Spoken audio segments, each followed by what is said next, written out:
Évidemment que dans une société où les rôles sont beaucoup plus genrés, c'est beaucoup plus facile. Quand on dit la place de l'homme, la place de la femme ou les rôles, tous les gens qui nous regardent ont déjà une pensée, des opinions et en général assez fermées là-dessus dans leur tête. 3/4 des gens continuent de faire éternellement la même chose. Les gens sont toujours hétéros, veulent toujours avoir des enfants, veulent toujours vivre en couple. Et qui a atteint l'orgasme? Un peu grâce à moi, à 60 ans. À 60 ans? Ah, c'est incroyable. C'est pas moi qui vais dire « Ah, il faut tout arrêter maintenant » parce que moi, je suis pas dans le jugement, je ne représente pas la morale. Et je crois que c'est ça aussi qui leur fait du bien, c'est que des fois, ils m'avouent des trucs et je n'ai pas de réaction et ils sont un peu choqués. Je dis « Mais moi, je suis pas du tout là pour vous juger, en fait. » C'est dur de dire à une femme que tu es en train de tromper la tienne. Et pourquoi du lourd BDSM qui pique sa race et pourquoi pas ça? Moi, je parle pas de lourd BDSM qui pique sa race. Je pense que tu es biaisé parce que tu ne peux parler que selon ce que tu as vécu. Et comme tu n'as pas vécu des relations magnifiques, incroyables, ben, tu es un peu biaisé par ce qui t'a fait souffrir toi. Et tu as été face à des femmes un peu passives, qui ne font pas d'efforts, qui n'ont pas envie de faire des efforts pour toi. Ça ne veut pas dire que toutes les femmes sont comme ça et ça ne veut pas dire que toutes tes prochaines copines sont comme ça. C'est plus intéressant de comprendre pourquoi toi, tu as constamment choisi des femmes comme ça, plutôt que d'en faire un constat en disant « Oh là là, les femmes sont comme ça ». Ben non, c'est débile, tu vois. Par contre, ce qui est intéressant, c'est « Ah tiens, selon ton profil, et il y a certainement des hommes qui te ressemblent, pourquoi est-ce que vous vous retrouvez bloqué avec des femmes comme ça ?» Oui, et puis tu as moins de clientes que de clients. Oui, j'ai de plus en plus d'hommes. Plus en plus, ça veut dire que tu as quand même une partie de femmes. J'en ai toujours un peu, mais j'ai 90%. Elles consultent pour elles, ou elles consultent pour leur couple, ou elles consultent pour leur mec, ou elles consultent pour un autre homme, leur frère. C'est une bonne question, hein? Un peu de tout, un peu de tout. J'en ai une en couple et j'en ai une seule, mais dans une situation particulière, qui a un amant, machin, qui voulait atteindre l'orgasme.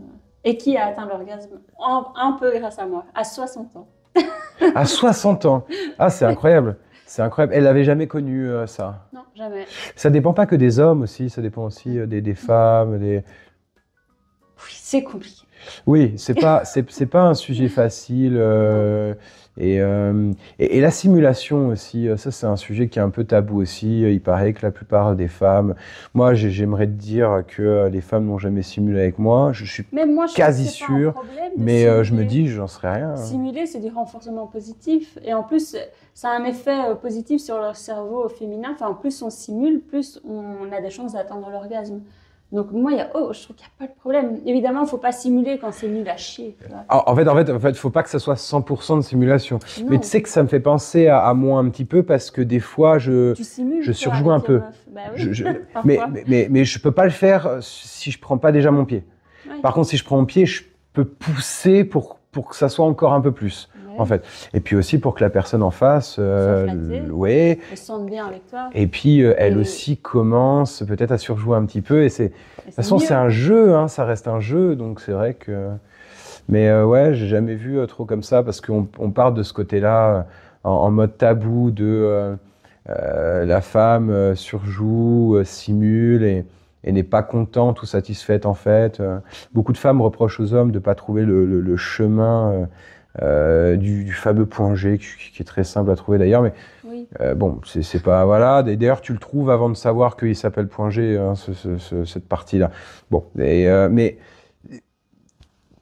il y a beaucoup de femmes aussi peut-être qui conçoivent pas que c'est pas que l'homme en fait, c'est elles qui sont peut-être pas assez libres dans leur sexualité, assez ouvertes à certaines choses.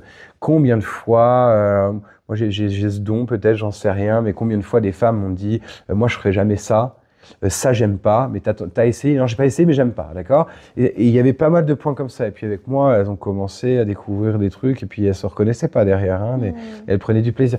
Donc c'est aussi peut-être que beaucoup de femmes remettent que ça sur l'homme en fait, si je ne prends pas mon pied, c'est parce que lui ne sait pas. Oui, mais c'est pas forcément un problème parce que c'est une dynamique homme-femme assez générale, enfin, dans les couples en général, tu vois. Simplement, c'est un problème parce que beaucoup d'hommes ne savent pas y faire correctement. Si toi, tu as l'habitude de prendre le lead, mais que les meufs, elles ont kiffé avec toi, c'est une dynamique qui fonctionne, tu vois. Et au bout de quelques temps, elle sera plus épanouie. elle prendra plus d'initiative par rapport à toi parce que elle sera suffisamment en confiance et excitée, et même prête à essayer des nouveaux trucs, tu vois. Mais en même temps, tu peux pas, toi-même, avec le profil que tu as, vouloir une meuf qui soit comme ça, hyper soumise et docile et passive, et qui en même temps, sexuellement, soit prenne plein d'initiatives et soit perverse et lâche prise totalement. Enfin, tu vois, à un moment. En ce moment, j'ai un peu les deux. Oui, mais ça va. Tu vois ce que je veux dire. Mais oui, mais j'ai ça, et puis il y a d'autres choses que j'ai pas. Enfin, c'est toujours, de toute façon... Mais après, le truc qui est vrai, c'est que beaucoup de femmes ne prennent pas, mais beaucoup de gens, mais bon, beaucoup de femmes ne prennent pas leur sexualité en charge, et comme le sexe féminin est fait quand même pour laisser passer un bébé, c'est pas la zone la plus sensible du corps. Donc la pénétration, ça peut être vite chiant, on n'a pas beaucoup de sensations et c'est difficile d'avoir un orgasme comme ça, parce qu'en fait, ça prend du temps pour que ton cerveau crée des connexions.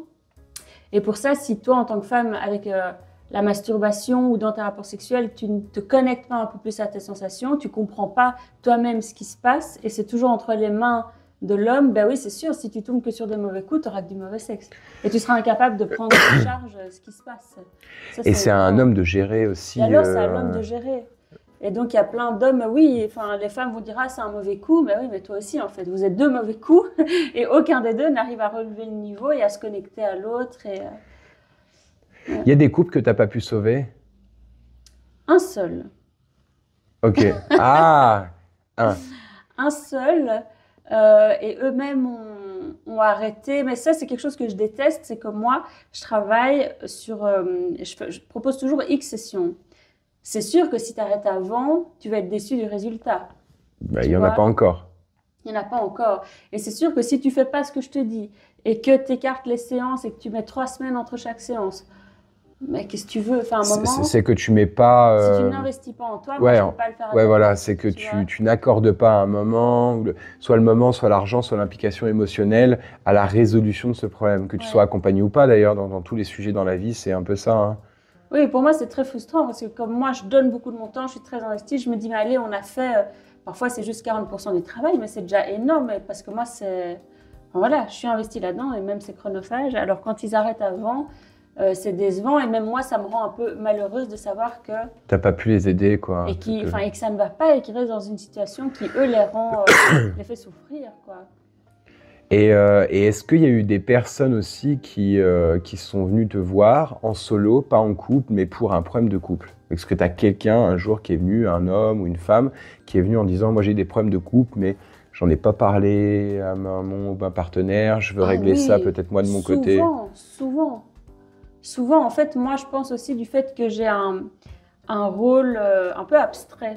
Je suis pas psy, je suis pas sexologue, je suis coach, mais je suis coach pour les relations. Donc, en fait, les gens ne savent pas trop à quoi s'attendre. Et certains, ils sont juste courageux, ils projettent sur moi, ils se disent « Ah, elle va m'aider pour ça ». Et très souvent, c'est vrai, je peux les aider pour ça.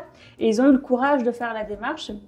Et souvent, ils sont surpris, ils me disent « Mais ça, vous faites pas hein ?» Moi, je dis « Mais si, bien sûr, évidemment que je Oui, parce qu'eux ne savent pas comment, en fait, c'est pas qu'ils se disent que tu fais pas, mais c'est qu'ils n'ont aucune piste à l'esprit d'amélioration d'un sujet, ouais.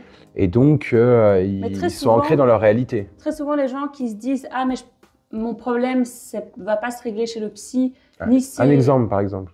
Par exemple, les gens qui veulent rompre, ou c'est un truc, c'est peut-être pas bien ce que je vais dire, mais parfois certains veulent tromper leur partenaire, ou sont déjà en train de tromper leur partenaire, okay.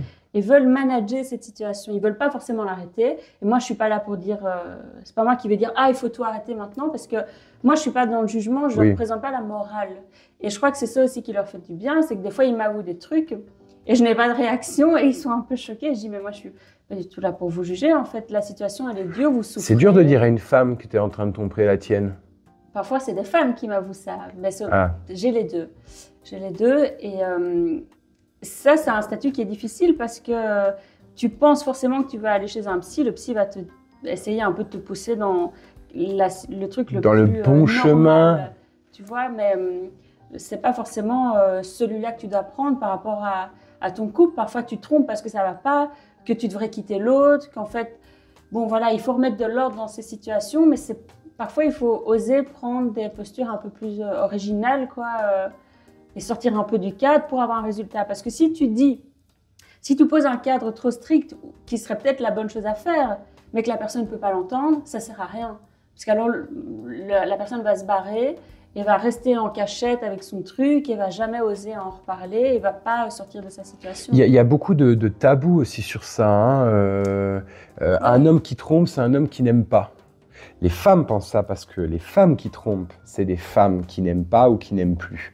Moi, j'ai cette théorie et j'y crois fortement. Un homme, par contre, et moi j'ai déjà trompé, par exemple, et j'aimais éperdument ma partenaire, et j'ai trompé quand même. L'amour et le désir, c'est des choses différentes. Ouais, et puis surtout que pour les hommes, très souvent, c'est... je ne sais pas si on peut appeler ça une fuite ou quoi, mais pour les hommes, c'est très souvent, même de manière inconsciente, aller chercher quelque chose que tu n'as pas chez toi. Et qui, très souvent, n'a rien à voir avec le sexe. Oui, mais souvent, je me rappelle d'une femme que j'ai trompée qui était... j'avais tout ce que je voulais au lit, elle était incroyable. Mais j'ai trompé. C'est celle que j'ai trompé le plus dans ma vie, d'ailleurs. Hein, et c'est celle sur laquelle j'étais le plus amoureux. Va comprendre ça. Et beaucoup de gens pensent que c'est déjà... si tu trompes, t'es juste... Et beaucoup de femmes pensent aussi que... parce que peut-être des femmes ici vont me juger, c'est pas un souci, mais beaucoup de femmes pensent que si tu trompes, c'est que t'es un connard. La vie est quand même beaucoup plus compliquée que ça, voilà. Bien sûr. Mais du coup, c'est les hommes, par exemple, qui t'appellent pour... parce qu'ils trompent, par exemple. Ils t'appellent pour être rassurés qu'ils ne sont pas que des connards et que des immondices. Est-ce qu'ils appellent pour que tu... secrètement, pour que tu les stoppes? Ils veulent savoir quoi faire et ils sont surpris que je ne leur dise pas forcément qu'ils doivent arrêter. Évidemment, dans l'idéal... moi, c'est pas qu'ils continuent ou qu'ils arrêtent. Dans l'idéal, on mérite tous de ne pas tromper parce que ça veut dire quelque chose aussi de soi-même. Hein, Oui, mais ils sont malheureux de cette situation. Donc, en fait, souvent, ils lient beaucoup trop le fait d'être en couple, l'amour de leur partenaire, avec le fait de tromper. Et moi, je leur explique que c'est deux choses différentes et que c'est un problème aussi de désir. Mais en tout cas, je vais jamais essayer de les pousser en étant guidée par la morale parce que je suis une femme et je trouve que c'est pas bien de tromper. Jamais de la vie. C'est pas du tout ma posture, tu vois. Je comprends. Et il y a t'as d'autres exemples comme ça de personnes. C'est bien de faire un peu comme un espèce de catalogue parce que les gens ne savent pas forcément, tu l'as dit toi-même, pourquoi venir te consulter. Si tu pouvais mettre un cadran de 100%, à quoi ressemblerait la plupart des personnes qui consultent chez toi? On y verrait peut-être un peu plus clair. Mais ce que je fais le plus déjà, c'est de sortir les hommes de leur solitude affective et sexuelle, qu'ils aient 20 ans ou 60 ans, parce que franchement, il n'y a pas d'âge pour souffrir de ça, qu'ils soient en couple ou célibataire, parce qu'il y a des hommes en couple qui souffrent de ça. Il n'y a pas d'âge pour arrêter de souffrir aussi. Oui. Donc ça, c'est ce que je fais le plus. Après, on est sur quoi, la moitié des clients là? Plus de la moitié, carrément. 70%? Oui. C'est vraiment ce que je fais le plus. C'est là où j'ai le meilleur résultat aussi. Et qui est assez amusant parce que ça part d'un endroit un peu dur et triste, mais très souvent c'est amusant parce qu'on parle de stratégie de rencontre, ils font des petits speed dating, on revoit leur vision du couple, de la masculinité. Il y a déjà une partie où en fait c'est très stimulant intellectuellement avec moi parce que ça commence sur un travail très introspectif et puis au fur et à mesure ça devient très pratico-pratique, il faut tester des choses, il faut sortir, machin. Donc en fait c'est très amusant et moi je fais en sorte que ce soit amusant parce que c'est important, on parle d'amour, de sexe, ça doit être joyeux quoi tout ça. Donc ça c'est ce que je fais le plus. Après j'aide des couples qui s'ennuient et qui pensent que comme ils n'ont plus envie de baiser, ils s'aiment plus, mais non, c'est pas aussi simple que ça. Donc, comment les aider à se retrouver sexuellement, tout simplement. Et après, c'est tous des cas plus marginaux. Par exemple, des mecs fétichisent des pieds, qui ne savent pas comment gérer ce fétichisme. Est-ce qu'ils en parlent? Ils n'en parlent pas. Comment le vivre? Pareil, ça, c'est difficile à assumer. Et tu vas demander des conseils à qui? Il faut soigner l'acceptation de soi, souvent, sur ça. Oui, mais c'est pas tout. On ne leur demande pas de le crier sur les toits. Mais je veux dire... Non, mais évidemment, oui, il faut l'accepter, mais déjà, il faut comprendre... à quel niveau la personne en est dans son fétichisme, si c'est problématique ou pas. Si ça l'est parce pas, qu'il y a des déviances aussi il y a après. des niveaux problématiques. Oui. Problématiques selon qui? Pas selon moi, selon dans la définition d'une paraphilie. Bon, déjà, tu as celles qui sont légales et tu as celles qui sont illégales. Tu vois, Bon, déjà, c'est oui. Voilà, déjà, c'est ça. Ensuite, le curseur, en fait, c'est sûr, pour un même fantasme, le curseur, il va de OK, léger, fun à problématique. Et la bascule se fait à partir du moment où tu peux remplacer le rapport sexuel par le fétichisme en lui-même, tu vois. Ça, c'est... Oui. Quand aussi il ne peut ne plus y avoir de pénétration et que juste la vue des pieds, et peut-être même tu n'as même pas besoin d'avoir une éjaculation, mais juste ça, tu le considères comme un rapport sexuel et c'est ça qui t'excite et ça remplace la sexualité, bah là, ça devient problématique. Oui. Pour toi, mais aussi pour la personne avec qui tu vas le faire, parce que peut-être que tu auras quelques femmes marginales qui vont accepter de jouer à ça avec toi, mais tu peux pas avoir une relation de couple comme ça. Ouais. Tu vois, et les femmes se sentent comme des objets dans cette situation, parce qu'en fait, on s'en fout de la femme, tant qu'il y a des pieds, c'est bon. Et pour toi, c'est problématique parce que ça t'empêche d'avoir, entre guillemets, une vraie relation avec quelqu'un, parce que tu es tout le temps parasité par ton obsession des pieds, quoi. Tu vois. Mais pour terminer ce que je disais, donc, le point de départ, c'est déjà vérifier ça. Ensuite, comme tu dis, il y a un travail d'acceptation, de faire comprendre à la personne que c'est pas si bizarre, en fait, d'aimer plus ceci ou cela. Bon, ça, c'est très bien. Mais après, il y a surtout, bon, il faut expliquer comment mettre ça en place quand ils rencontrent une femme, tu vois, s'ils veulent le vivre. D'ailleurs, on doit le dire tout de suite, on doit attendre. Voilà, ils ont plein de questions comme ça. Ben, moi, je réponds à tout ça. Et après, une fois qu'on a dédramatisé ce truc-là, moi, je leur explique, bon, ben alors, si tu es avec une femme et que tu veux essayer de pratiquer, ben voilà, tous les trucs que je te conseille de faire pour que ça se passe bien et que tu passes pas pour un gros pervers, quoi, tu vois, et que la meuf kiffe et qu'en fait, elle dise « Ah, mais j'avais jamais fait ça, mais en fait, c'est super », tu vois. Comme on disait tout à l'heure, ouais. Ouais. Que ce soit des pratiques... Après, les pratiques classiques de certaines personnes seront des pratiques complètement délurées pour d'autres. Hein. Ah, ça, ne m'en parle pas. Ouais. Par exemple, beaucoup d'hommes ont des problèmes avec leurs fesses, enfin, leur trou du cul, quoi. Je sais pas comment le dire mieux que ça. Beaucoup d'hommes, il faut pas toucher, ou il faut pas se faire lécher ici, ou faut pas y rentrer un doigt, par exemple. Ouais. Bien plus qu'on se croit. Et c'est des problèmes d'ego, c'est quoi Je trouve que c'est un peu mesquin de dire que c'est un problème d'ego. Moi, j'ai toujours l'impression... Il y a des tas de femmes qui aiment pas ça non plus. Ça les crispe, ça les met mal à l'aise.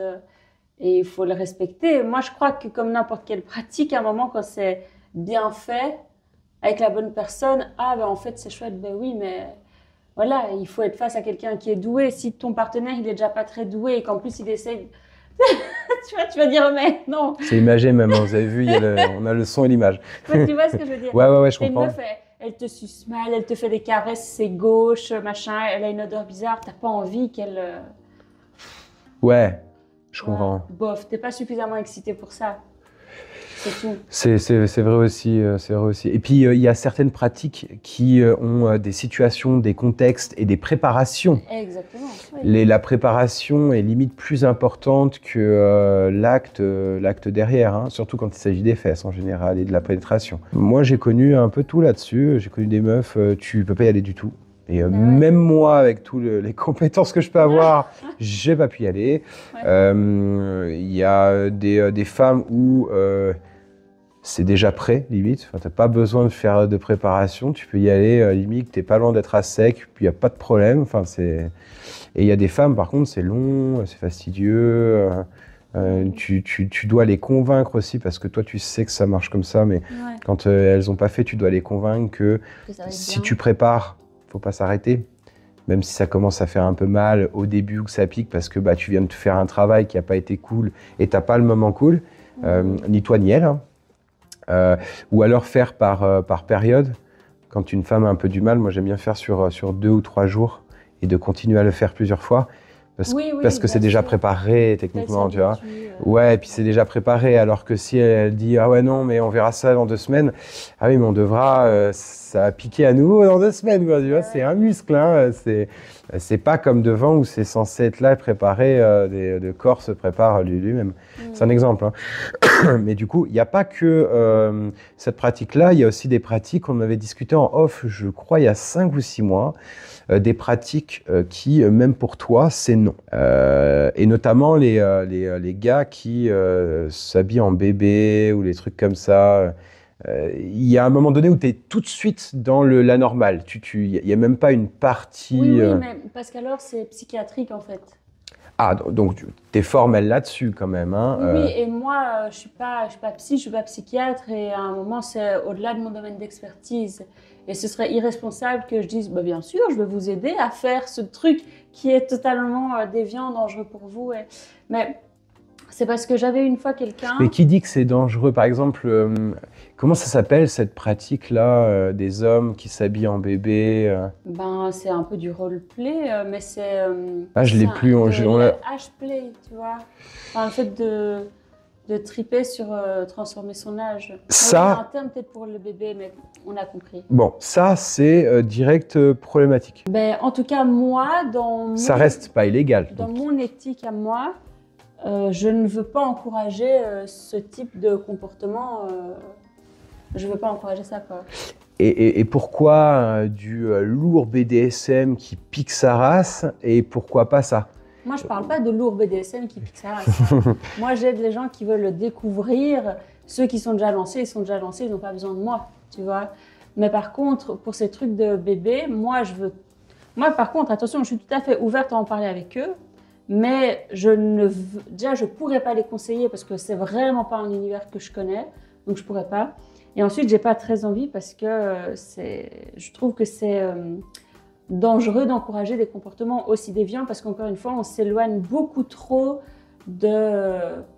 entre guillemets, de la norme. Alors, elle est vaste, hein, mais il y a quand même une norme qui est définie. Enfin, tu vois, tout le monde dit que ça n'existe pas. Si, un rapport sexuel normal, on sait tous ce que c'est s'embrasser, faire la pénétration et faire des préliminaires. Ça, c'est un rapport sexuel normal. Et d'ailleurs, là où moi, ça me bloque, là où je comprends plus les pratiques, tant qu'il y a éjaculation de l'homme, par exemple, ou que la femme, sans forcément atteindre l'orgasme, mais prend du plaisir physique direct, toutes les pratiques, même celles dont je ne pratique pas ou que je n'aime pas, je peux comprendre. Parce qu'il y a les gens passent tout de suite à l'acceptation, et moi, j'ai pas besoin d'accepter quelque chose pour le comprendre. Donc, je peux comprendre. Par contre, là où il n'y a pas ça, là, par contre, j'arrive plus à comprendre. Oui. Mais c'est dans ce sens-là aussi où moi, si je sais que ça part d'un trouble psy, que la personne a ce fantasme, qu'alors c'est dangereux que je l'y encourage. C'est dans ce sens-là aussi que je pense que c'est pas bien, tu vois. Et je comprends. Il y a une nuance. Et la personne à qui j'ai dit non, mais qui de toute façon m'a jamais recontacté. J'allais te demander si tu avais des exemples. C'était un homme qui se genrait comme une femme, mais qui n'avait pas fait de transition, donc qui avait toujours un sexe d'homme, et qui voulait que je l'aide à atteindre un orgasme féminin. Donc ça n'a aucun sens. C'est pas possible. Ce n'est pas possible. Et là, ça relève du psychiatrique, quoi, à ce stade. Mais encore une fois, moi, j'aurais été à la limite prête à faire une session pour lui expliquer ce qui ne va pas, mais enfin, pas ce qui ne va pas, mais lui expliquer mon point de vue, évidemment, de le rediriger en disant, mais je pense que vous avez besoin de vous faire accompagner, gna, gna, gna, gna, et de rediriger dans une autre direction, tu vois. Et la personne n'a pas voulu Non, elle ne m'a pas recontacté. Parce que la promesse, c'était pas « Ah oui, on va pouvoir faire ça, donc… Ah non, je sais plus ce que j'ai répondu. J'ai dû dire « Ah, je peux pas répondre totalement à votre quête, mais je pense que ce sera intéressant qu'on en discute et je peux vous proposer un appel gratuit, quoi, tu vois. » Est-ce qu'il y a des gens que tu as déjà refusés, autre que cette personne-là? Bah, du coup, tu l'avais pas vraiment refusé, tu voulais quand même l'aider, donc c'est pas un refus. Oui, il y a quelqu'un que j'ai refusé. Non, est-ce que je l'ai refusé? Non, on n'a fait qu'une session, on n'a pas continué. Mais en général, en fait, c'est un peu comme dans les rencontres, ça fluctue assez naturellement, tu vois. Mais une fois, j'ai eu un appel avec quelqu'un qui était vraiment paranoïaque, mais en train de me dire, il y a quelqu'un qui m'écoute, nanana, qui se retournait et tout. Ok. Et donc, je lui ai dit, en mettant évidemment les formes, en disant, ah, ben, vous comprenez, c'est difficile pour moi de vous croire parce que de mon point de vue, ça semble un petit peu parano, le point de vue que vous exprimez là. Est-ce que vous pouvez concevoir que si vous mettez à ma place avec tout ce que vous avez raconté, c'est étrange. Mais bon, voilà, c'était quelqu'un de particulier et qui a juste fait une session et puis qui a disparu dans la nature. Parlons d'autre chose maintenant. J'aimerais bien qu'on parle de ta vision sur la position de l'homme, la position de la femme, mais pas forcément comme on a l'habitude d'entendre sur Internet, avec l'homme dans sa masculinité, même si on va quand même en parler, la femme dans sa féminité, mais plus dans des notions de vie de couple, de vie commune ou de place où on serait. Alors tu as dit que le bonheur, ça veut pas forcément dire quelque chose tout à l'heure, mais on a quand même, moi niveau biologie, je sens que ma place est plutôt ici, ici ou ici, que là-bas, là-bas ou là-bas. C'est un exemple. Hein. Oui, mais c'est pas que ta biologie, c'est aussi ton tempérament, ton caractère, tes goûts. Ouais, mais moi, c'est dans cette poursuite du bonheur. C'est-à-dire que si je suis quelqu'un qui aime prendre des décisions, aime contrôler quand même un minimum, gérer les choses, je me retrouverai jamais heureux à me laisser aller, exister, même si c'est sûrement très cool aussi. Hein, ne rien branler. Selon moi, il y a une grosse partie des femmes qui se contentent d'exister. Des hommes aussi. J'ai le point de vue masculin. J'ai le point de vue masculin et je n'ai pas fréquenté des hommes.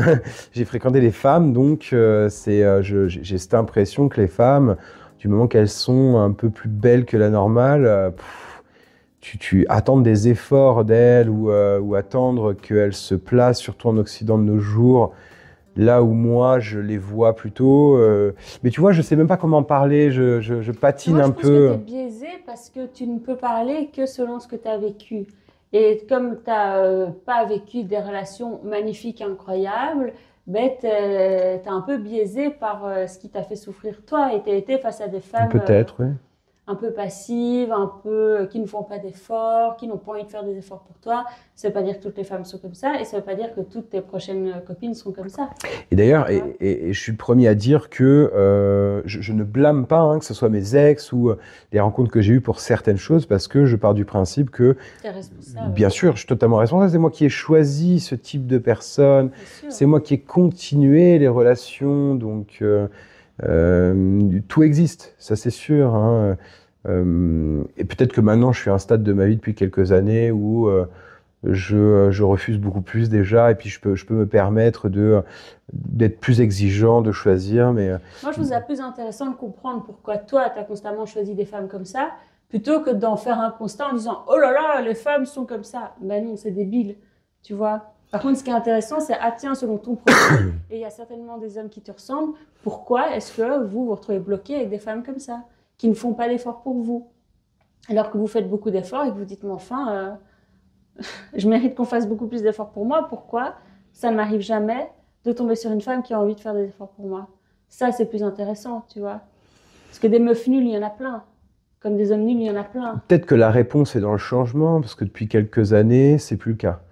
Donc peut-être que je sélectionne mieux, j'ai plus de confiance en moi, je suis plus exigeant aussi, parce que ça va de pair. Alors revenons à la place, parce qu'on discutait de ça à la base, à la place de l'homme et de la femme, alors sans être trop catégorique. Moi j'ai une théorie là-dessus, parce que du coup il faut bien que quelqu'un se lance sur le sujet. Je pense que quand chacun connaissait et apprécier sa place. Ne me demande pas des détails, c'est pas encore le moment. Je suis déjà bien enlisé. Les enfants étaient bien mieux éduqués, les gens étaient plus heureux. On va toujours me dire que non, justice taisée. Alors j'essaie de faire un truc super grossi, ouais, voilà, j'essaie de faire un tas d'idées, mais je pense que de nos jours, tu vois les générations. D'ailleurs, tu as vu la nouvelle génération, il y a eu les boomers, il y a eu les alphas, il y a eu la génération Z, etc. Et tu sais, maintenant, on vient de décider, là, il y a quoi? Il y a pas si longtemps, quelques semaines, comment on allait appeler, comment la nouvelle génération allait s'appeler. C'est bêta. Ah, ça te fait rire? Moi aussi, quand j'ai vu ça, je me suis dit, bah ouais, on y est, quoi. Hein. Autant utiliser autant appeler un chat, en fait. Hein. On est dans la génération bêta, et c'est une génération qui va être là jusqu'à 2056, je crois. C'est qui a décidé de les appeler comme ça? C'est les scientifiques, je sais pas trop, mais ça ressemble à comment on devrait appeler la génération qui arrive là. Et c'est une génération, c'est entre 2023, je crois, et du coup 2056. Ouais. Je sais plus exactement, mais... Okay. Et je parle de ça pourquoi? C'est parce que en off, je t'ai dit que j'allais parler de la place de l'homme et de la femme, et tout de suite j'ai dérivé sur les enfants et l'éducation. Mais tu m'as dit oui, mais du coup c'est la place du père et de la mère. Mais en fait, moi je trouve que c'est une extension. Si t'as pas une bonne place en tant que mari ou en tant qu'homme tout simplement, t'auras pas forcément une bonne en tant que père. C'est une comment dire, c'est une extension. Donc que penses-tu de ce côté biologique? Je sais pas comment parler de ça. Certains vont te dire la femme devrait faire le ménage, être à la cuisine, élever les gosses, elle serait bien plus heureuse comme ça. Ce que je trouve débile là-dedans, c'est que ce qui fonctionne dans ce schéma-là, c'est pas que la femme soit à la cuisine et que l'homme fasse, c'est qu'il y ait une complémentarité. Ce qui importe pour qu'un couple fonctionne, c'est qu'il y ait une complémentarité et qu'on arrive à fonctionner au quotidien. Et moi, c'est ce que je vois dans mes consultations, c'est rare les couples qui fonctionnent ensemble. Parce que si tu as un couple qui fonctionne au quotidien, c'est-à-dire on s'entend bien, on ne se dispute pas pour le ménage, on ramène de l'argent comme il faut, on s'entend bien avec nos familles, qui fonctionnent, qui permettent de vivre, de travailler, de t'épanouir, en fait, c'est rare.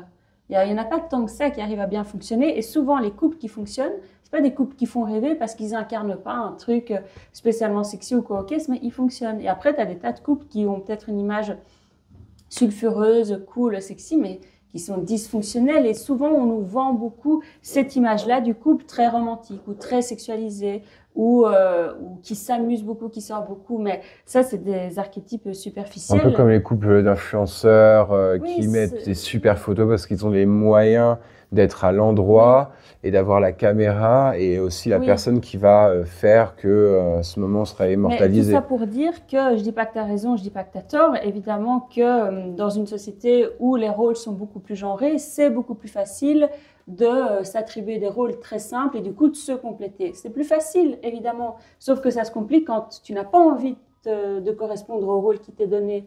Tu vois? Mais est-ce que là, mais du coup, je suis plutôt d'accord avec toi sur la complémentarité, mais du coup, inverse totalement les rôles.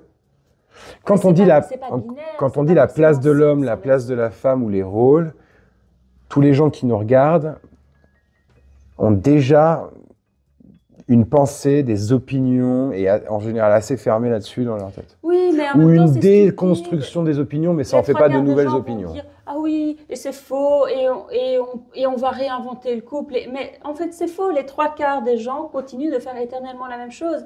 Les gens sont toujours hétéros, veulent toujours avoir des enfants, veulent toujours vivre en couple. Les femmes veulent toujours des hommes qui gagnent plus qu'elles. Tu vois, on peut dire ce qu'on veut, mais ça continue dans cette direction. Voilà, peu importe que les...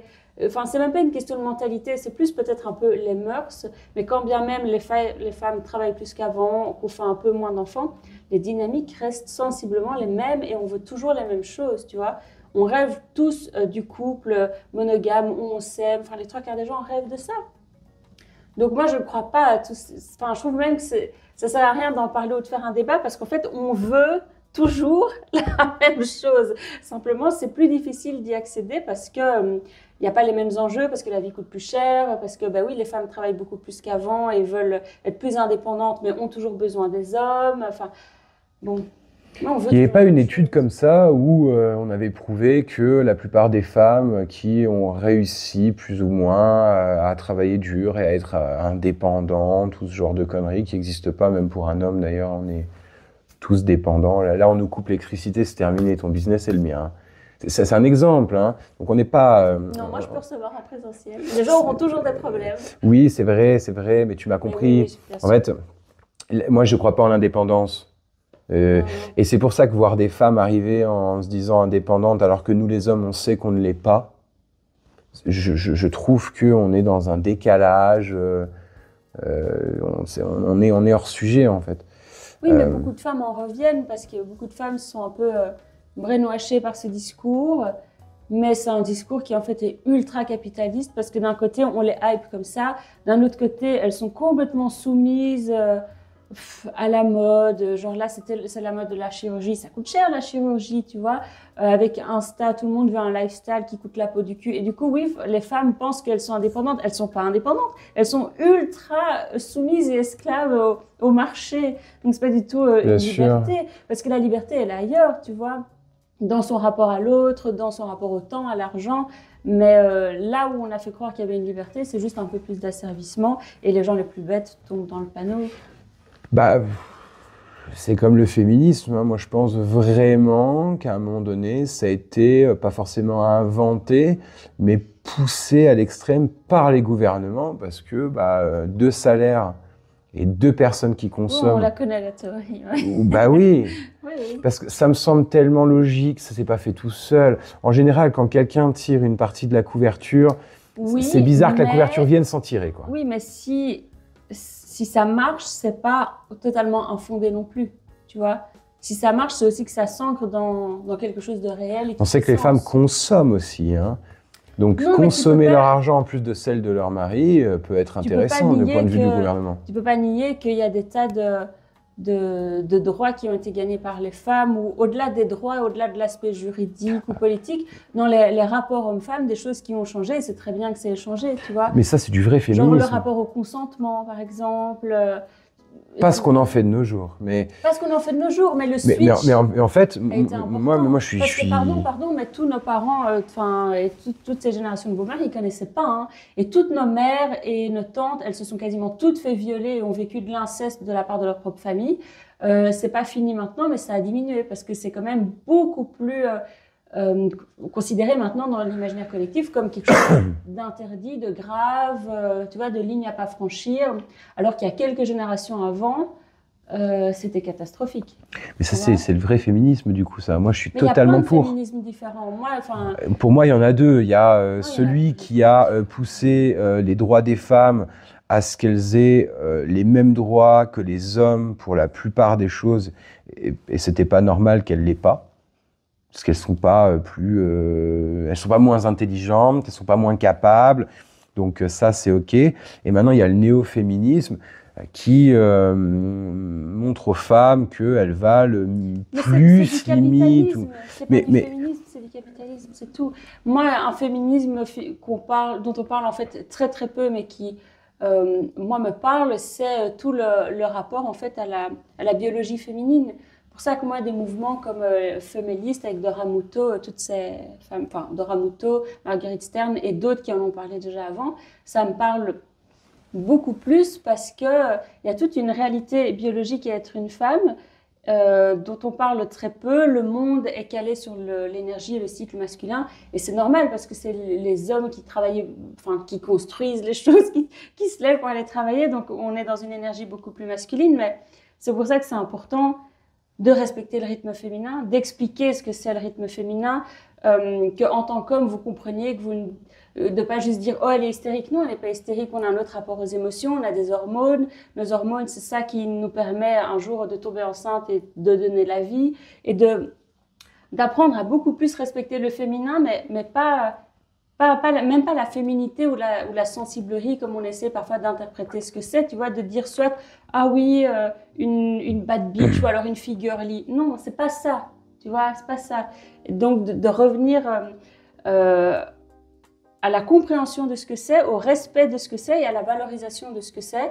Et ce que ça implique, c'est par exemple dans la société le rôle de la mère, tu vois, qui est tellement maintenant, on glorifie tellement le fait de la liberté de choix, le fait de ne pas faire d'enfants, de travailler. Ok, c'est bien, c'est une réalité, c'est une liberté, c'est bien d'avoir un peu libéré les femmes de ça.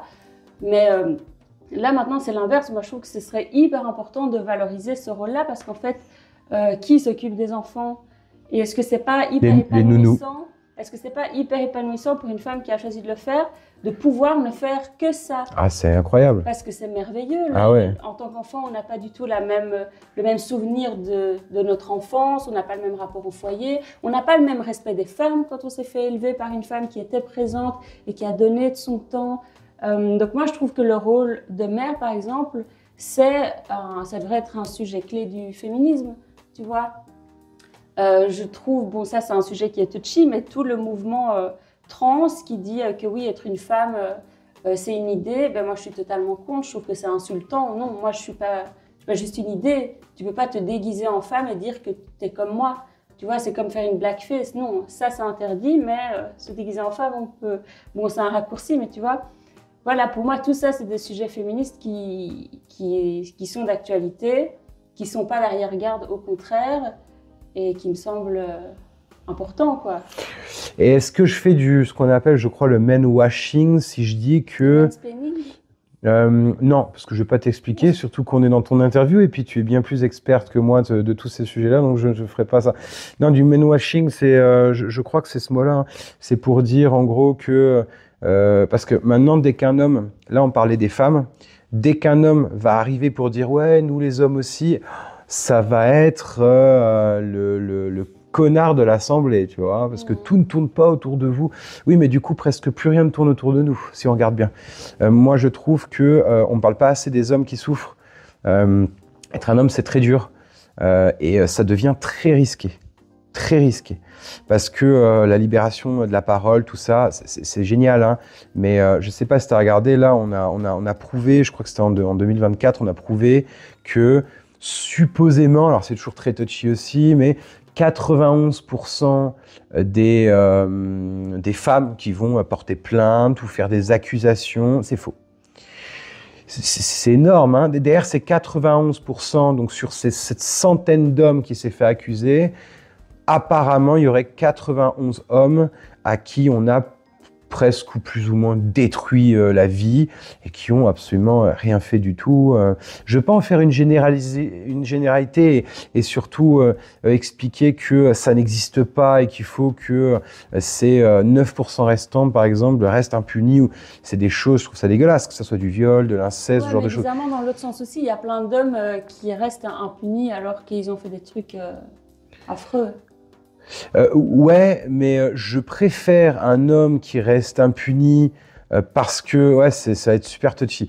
Je préfère un homme qui reste impuni malheureusement parce que dans les stats, la femme à qui il a fait quelque chose n'a pas eu les couilles bien souvent d'aller « oui, mais c'est dur ». Ok, mais non, la vérité c'est que... porte plainte. Et la plainte, il n'y a pas de suite, le mec n'est pas arrêté. Oui, mais ça, c'est dans toute la justice. Enfin, je veux dire, je vais porter plainte moi parce qu'on m'a arnaqué, il ne se passera absolument rien et il se passera encore moins qu'une femme qui a été abusée. Donc, oui, le préjudice moral n'est pas le même. Mais oui, mais on touche à l'argent. Et l'argent, c'est plus... il vaut mieux violer que faire une arnaque de nos jours par rapport à la justice. Hein. Non, c'est pas moi qui le dis. C'est pas moi qui le dis. Hein. C'est la justice. Oui, c'est la justice. Si tu touches à l'euro, bon, ça c'est plus mon domaine du coup, mais tu touches à une monnaie gouvernementale, tu attaques un gouvernement. Dans tout ce qu'il conçoit et s'il laisse faire, c'est un peu plus. Donc actuellement, dans les pays industrialisés, la fraude fiscale est plus grave, est prise plus au sérieux et plus attaquable que des soucis de viol ou d'inceste. Homme ou femme, peu importe, hein, mais parce qu'en fait, quand tu attaques une autre personne, c'est pas bien, mais quand tu attaques le gouvernement, bon là, et quand tu attaques une monnaie, ou que tu manipules de la monnaie, ou que tu arnaques des gens à travers une monnaie qui appartient au gouvernement, c'est tout de suite, il faut pas. Parce que si les gens commencent à faire ça, il n'y a plus rien qui tient, parce que la monnaie fait tenir le monde. Hein. Donc si tu laisses faire, il n'y a plus rien qui tient. Donc je veux en venir que de nos jours, c'est pas juste les femmes qui vont se plaindre. Tu dis que la justice les suit pas forcément, mais en fait, peu importe le souci que tu as dans ta vie, dans les pays industrialisés, ça sert limite à rien de porter plainte. C'est pas que si une femme a un problème, les hommes aussi. Et les hommes, c'est encore pire. Moi, je vais dire qu'on m'a touché le zizi quand j'avais 8 ans, mais tout le monde en a rien à foutre. Mais c'est pas une réponse. C'est pas bien. Ah mais oui, c'est pas bien. Je suis pas là pour parler des solutions, j'en ai pas.